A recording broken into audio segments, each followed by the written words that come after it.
kahle fanele beklini la ngishutha khona Yelo January. sawela Shutha kusona isikhathi sekabishi manje. Nawo January. lutho Njengoba ubabhakela abantu nje. hayi bayadla Ngithengisa malini leli? le Ha? mancane Malini?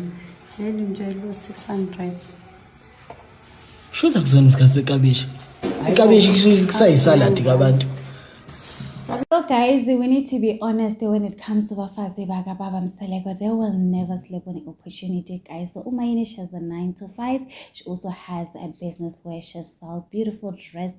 Right now, she's a baker. A huge congratulations to Umayini, guys. People already in the comment section are asking her how much, where can we order? I need it for February. I need it for March. So a lot of people are coming out to support Umayini, guys. The Bafazi Baga Mseleko, guys, we have seen Kumalo, she's influencer. She also has a 9 to 5.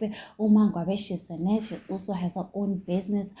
Tele, she started her own business, Forever Living Product. Guys, you know, who busy Msaleko, guys, they don't depend Kubaba Msaleko. A huge congratulations once again to Mayini, guys. Do not forget to subscribe, to like, comment. Happy Thursday. Please take care of yourself. I love you. Bye.